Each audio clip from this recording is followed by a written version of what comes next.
Shalom Bapak Ibu, saudara sekalian terkasih di dalam nama Tuhan Yesus Kristus, apa kabar? Puji Tuhan, di sore hari ini kita dapat kembali bertemu dalam program belajar bareng Kitab Kejadian. Mari sebelum kita lebih lanjut belajar firman Tuhan, kita sama-sama berdoa. Kami bersyukur ya Bapa, penyertaan-Mu sepanjang hari ini dalam setiap kehidupan kami, kasih-Mu yang selalu menyertai dan memberkati kami.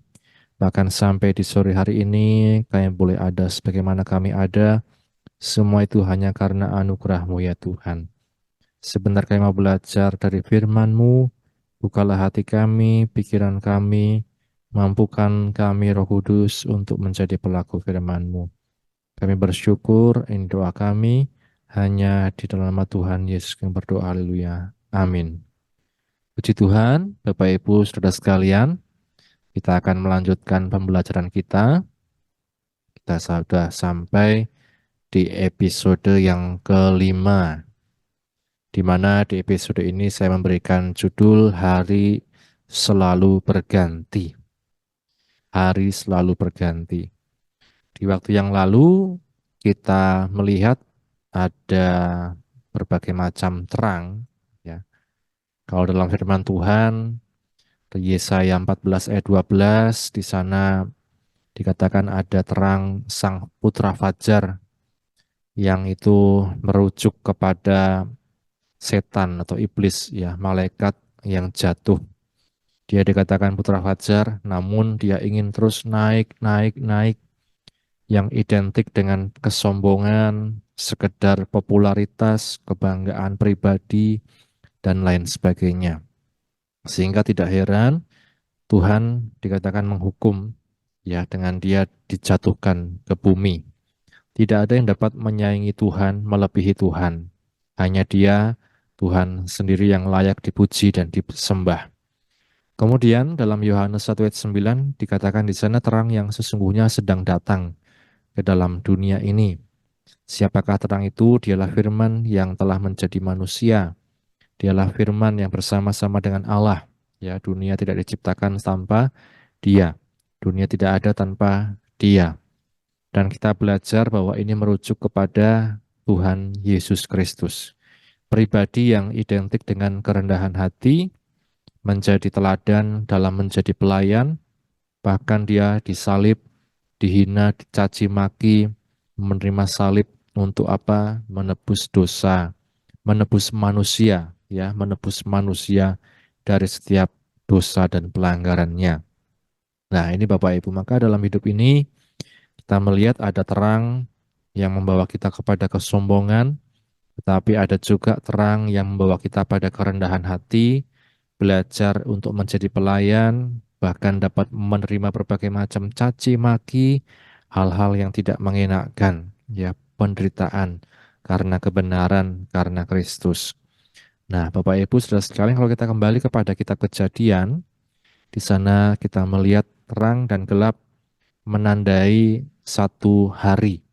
Ya, kalau kita baca bersama-sama dalam Kejadian pasal yang pertama, Kejadian pasal 1, kita membaca kembali Bapak Ibu Saudara sekalian, bagaimana Tuhan berfirman di Kejadian pasal 1 mulai dari ayat yang ketiga, berfirmanlah Allah, jadilah terang. Lalu terang itu jadi. Allah melihat bahwa terang itu baik, lalu dipisahkannya lah terang itu dari gelap. Dan Allah menamai terang itu siang dan gelap itu malam. Jadilah petang dan jadilah pagi, itulah hari pertama. Ya, Bapak Ibu. Dikatakan tadi Allah melihat terang itu baik, lalu dipisahkannya lah terang itu dari gelap. Kita kemarin belajar bagaimana terang tidak dapat bersatu dengan gelap, pengertiannya baik secara harfiah maupun dalam hal rohani dan lain sebagainya. Dan saat ini kita juga belajar bagaimana Allah menamai terang itu siang dan gelap itu malam. Jadilah petang dan jadilah pagi, itulah hari pertama. Jadi inilah satu hari Bapak Ibu yang ditandai dengan siang dan malam. Secara umum kita melihat ini juga digunakan sebagai penanda hari. Kalau kita hidup sehari-hari Bapak Ibu, ada siang, ada malam, ya. Hari selalu berganti, ya, jam terus melaju dan lain sebagainya. Dan penandanya kalau kita melihat tadi adalah siang dan malam. Allah menamai terang itu siang dan gelap itu malam. Kalau kita melihat Bapak Ibu, di saat ini belum ada benda penerang, ya. Karena kalau kita bicara tentang benda penerang, itu kita melihat di ayat selanjutnya, di ayat yang ke-14, di Kejadian 1 ayat 14, berfirmanlah Allah, jadilah benda-benda penerang pada cakrawala untuk memisahkan siang dari malam. Biarlah benda-benda penerang ini menjadi tanda yang menunjukkan masa-masa yang tetap dan hari-hari dan tahun-tahun. Dan sebagai penerang pada cakrawala, dan biarlah benda-benda itu menerangi bumi. Dan jadilah demikian. Ya. Maka Allah menjadikan kedua benda penerang yang besar itu, yakni yang lebih besar untuk menguasai siang, dan yang lebih kecil untuk menguasai malam, dan menjadikan juga bintang-bintang. Allah menaruh semuanya itu di cakrawala untuk menerangi bumi, dan untuk menguasai siang dan malam, memisahkan terang dari gelap. Allah melihat bahwa semuanya itu baik. Jadilah petang dan jadilah pagi, itulah hari yang keempat. Ini Bapak Ibu. Kalau di dalam hari pertama tadi belum ada benda-benda penerang, karena di hari keempat barulah dikatakan Tuhan menciptakan benda-benda penerang. Ada matahari, ada bulan, ada bintang untuk menandai ini siang, ini malam. Ya, artinya Bapak Ibu Saudara sekalian, tanpa benda-benda penerang tersebut pun kita melihat hari terus berganti. Ada terang, ada gelap, ada siang, ada malam. Ya. Nah, Bapak Ibu Saudara sekalian, inilah yang kita juga pelajari dalam kehidupan kita sehari-hari, tiap hari bahwa hari selalu berganti. Ada masanya terang, ada masanya gelap. Ya.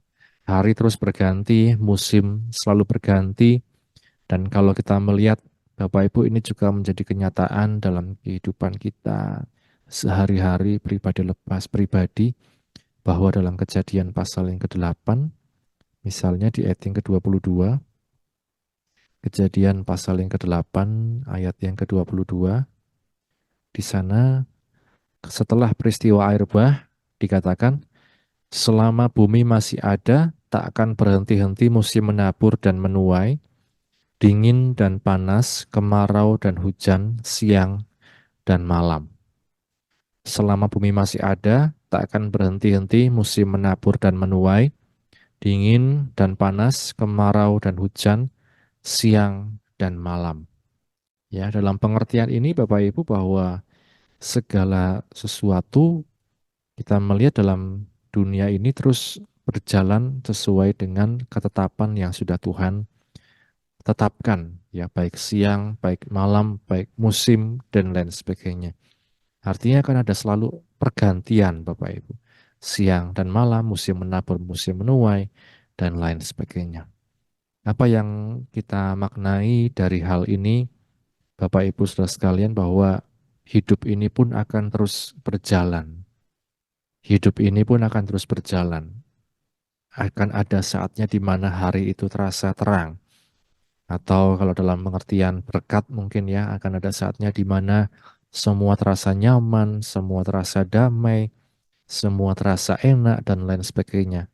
Tetapi ada juga masa gelap, di mana kita merasakan ada masalah, ada berbagai macam tantangan, dan lain sebagainya. Tetapi firman Tuhan katakan akan terus berganti.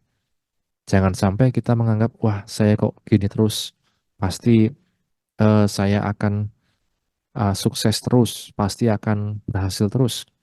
Bapak Ibu, ada saatnya di mana Tuhan mengizinkan kita mengalami tantangan, hambatan, ya, situasi di mana kita harus menghadapi masalah dan lain sebagainya. Maka dalam Mazmurnya, pemazmur menasihatkan manusia, orang-orang percaya untuk apa? Untuk bijaksana dalam melihat hari. Ya, kita baca bersama-sama, Bapak Ibu, misalnya dalam Mazmur pasal yang ke-90, Mazmur pasal yang ke-90, kita melihat ayat yang ke-10. Mazmur 90 ayat 10, masa hidup kami 70 tahun, dan jika kami kuat 80 tahun, dan kebanggaannya adalah kesukaran dan penderitaan, sebab berlalunya buru-buru dan kami melayang lenyap. Siapakah yang mengenal kekuatan murkamu dan takut kepada gemasmu? Ajarlah kami menghitung hari-hari kami sedemikian, hingga kami beroleh hati yang bijaksana. Ya, dalam menjalani hari yang terus berganti dengan ketetapan yang sudah ada siang malam. Kalau misalnya secara umum ketetapannya 12 jam ya Bapak Ibu. Jadi siang 12 jam, malam juga 12 jam, maka ada 24 jam. Nah, firman Tuhan katakan, ajarlah kami menghitung hari-hari kami sedemikian hingga kami beroleh hati yang bijaksana. Ya. Kemudian apalagi ayat 14. Kenyangkanlah kami di waktu pagi dengan kasih setiamu, supaya kami bersorak-sorai dan bersukacita semasa hari-hari kami. Ketika pagi hari Bapak Ibu, kita selalu mengerti ada kasih setia Tuhan, berkat Tuhan, ya, sehingga kita dapat bersukacita dalam menjalani hari-hari kita. Ayat 15 ini Bapak Ibu, buatlah kami bersukacita seimbang dengan hari-hari Engkau menindas kami, seimbang dengan tahun-tahun kami mengalami celaka. Dalam arti Bapak Ibu Saudara sekalian, hidup ini seimbang sebenarnya. Tuhan izinkan kita mengalami sukacita, ada saatnya kita mengalami duka cita.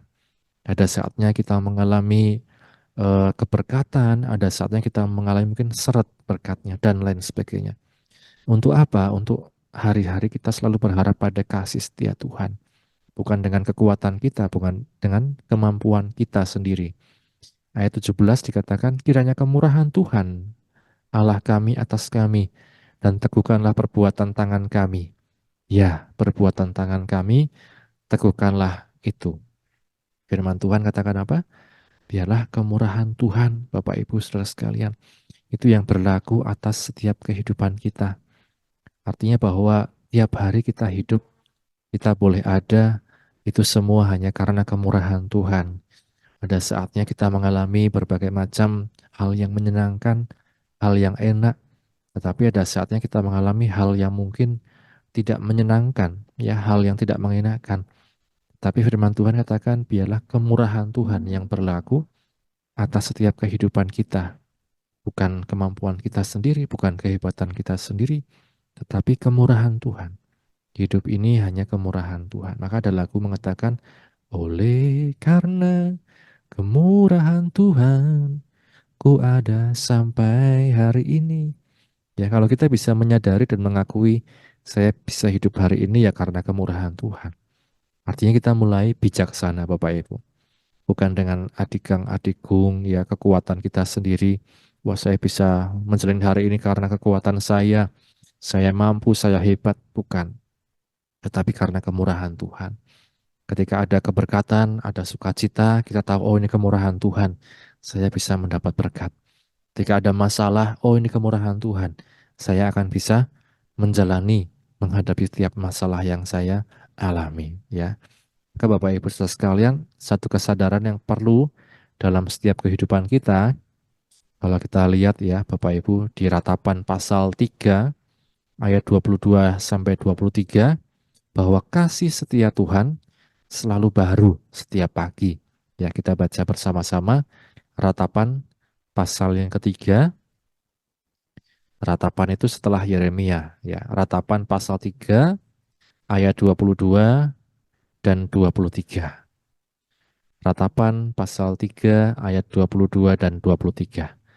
Tak berkesudahan kasih setia Tuhan, tak habis-habisnya rahmatnya, selalu baru tiap pagi, besar kesetiaanmu. Amin Bapak Ibu. Firman Tuhan katakan tidak berkesudahan kasih setia Tuhan, tak habis-habisnya rahmat Tuhan, selalu baru setiap pagi, selalu baru setiap pagi, besar kesetiaanmu.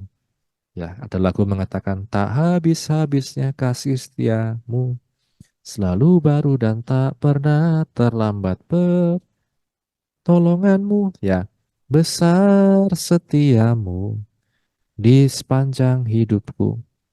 Kalau kita bangun pagi, selalu ingat kasih setia Tuhan baru hari ini. Kasih setia Tuhan yang memampukan saya menjalani hari ini. Kasih setia Tuhan yang memampukan saya melewati malam tadi yang gelap dan menjalani hari yang terang ini bersama dengan Tuhan. Dan Bapak Ibu Saudara sekalian, ketika kemurahan Tuhan berlaku atas setiap kehidupan kita, kita pun menyadari kasih setia Tuhan itu yang menyegarkan kita setiap pagi. Bisa ada masalah, bisa ada tantangan, tapi kita selalu percaya kasih setia Tuhan yang memampukan kita menghadapi itu semua. Ya, karenanya Bapak Ibu Saudara sekalian, kalau kita lihat terang dan gelap tadi menjadi penanda siang dan malam, itu bukan hanya tentang satu keteraturan konstan itu ya terjadi terus dengan ketetapan yang Tuhan sudah tetapkan dengan sempurna, tetapi juga berbicara tentang kehidupan kita menjalani hari demi hari, bukan hanya sekedar dengan satu sikap yang biasa saja, tetapi dengan bersyukur, dengan melihat bahwa kita bisa ada hari ini semua hanya karena kemurahan Tuhan. Aku ada saat ini, ya semuanya karena kasih-Mu. Aku hidup hari ini, semua berkat kemurahan-Mu. Ya, maka kita bisa berkata, terima kasih Yesus, Engkau sangat baik, teramat baik bagiku. Amin Bapak Ibu Saudara sekalian. Siang berganti malam, malam kemudian berganti pagi, siang lagi. Kasih setia Tuhan selalu baru dalam kehidupan kita, kemurahan Tuhan yang berlaku atas kehidupan kita. Amin. Mari sama-sama kita berdoa. Bapa, kami bersyukur untuk setiap kemurahan-Mu dalam kehidupan kami, kasih setiamu yang selalu baru Tuhan dalam kehidupan kami. Hari terus berganti hari, tetapi kami percaya kemurahan-Mu yang berlaku atas kami, kasih setiamu yang berlaku atas kehidupan kami.